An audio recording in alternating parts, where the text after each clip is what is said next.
Budget enthusiast.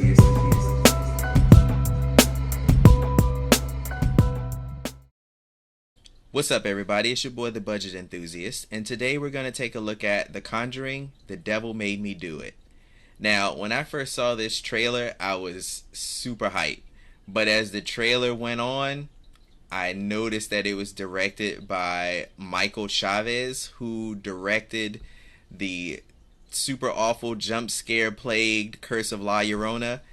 My expectations were in the toilet at that point, but what I was feeling was actually displayed on the screen. It had a generic atmosphere, some unnecessary and slightly predictable jump scares, and an overall lifeless feel to the movie, man. Like, with the first two films, they established a really good formula that I liked.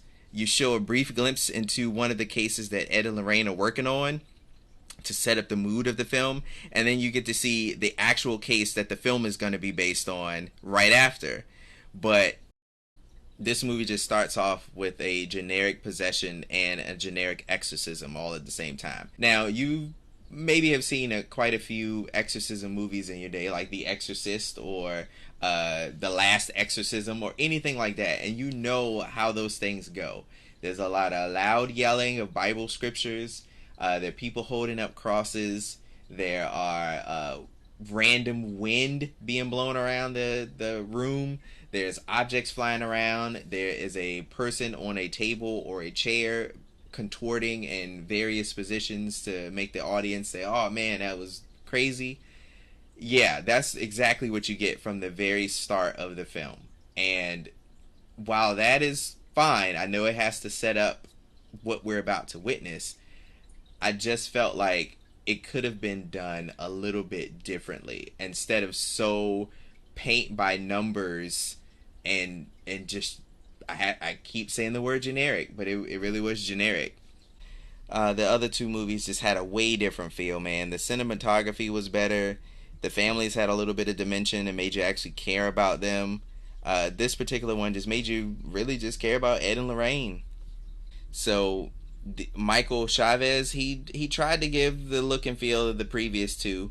For the most part, it was very similar. I feel like some of the dark scenes were really dark, and I don't understand why every interior shot, like of all the houses, it felt like everything was super dark. Like they were living back in the colonial times where they had no electricity. There were lamps and stuff. Turn on some lights. Like, it was, I don't know. I guess to give it a creepier feel, but it didn't do that for me. So as I was watching this, and I was seeing certain scenes get set up, and it made me think of Curse of La Llorona because I knew a jump scare was about to happen, and it did. There were, for a Conjuring movie, there were a ton of jump scares in this one compared to the other one. Just as an example, the jump scare that they had with the waterbed, you'll see it in the trailer. It's not a spoiler. You'll see this exact same scene in the trailer. It's a little extended in the real movie, but the trailer has a little boy on the waterbed. You could tell, even if you've never seen the trailer before, you can actually tell exactly what's going to happen. And that's what I don't like about it. If you're going to do jump scares, don't do predictable jump scares. These had predictable jump scare moments.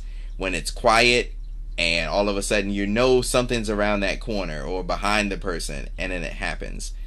The first two Conjuring movies, he would give you different perspectives to view from before a jump scare, or sometimes it would lead up, you think it's going to be a jump scare and nothing happens. It gives you that tension and it moves on. I like that. This one was like, nope, I feel the tension, yep, it's going to be a jump scare. Didn't like it. It just made me shake my head on some of these scenes. But back to Ed and Lorraine, I feel like it focused a lot about them. I think they should have taken the approach that The Exorcism of Emily Rose took. I don't know if anybody has seen that movie. I love that movie. It's one of my favorite, like, possession movies. It's part courtroom drama, part possession movie, and it shows the progression of Emily Rose from not being possessed to being possessed and being, like, super crazy possessed. And it shows the trial that the priest who was performing the exorcism, the trial that he goes through, we don't get to see that type of coolness in this movie.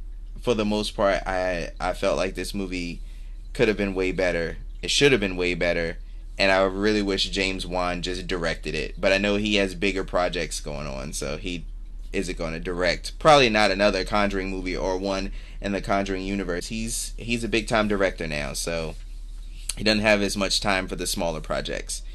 But overall, I would have to give this movie the budget enthusiast meh seal. But it definitely is not my favorite Conjuring movie by a long shot. So, that being said, if you have the means to watch it like on HBO Max, I would say check it out. If you don't and you want to go to the movies to see it, I would say wait until you're able to watch that bad boy at home on Netflix or Hulu or something that you don't have to pay an additional fee to watch. With that being said, thank you for watching. Everyone stay safe. Mask up when you're out in public places. And peace. The budget enthusiast.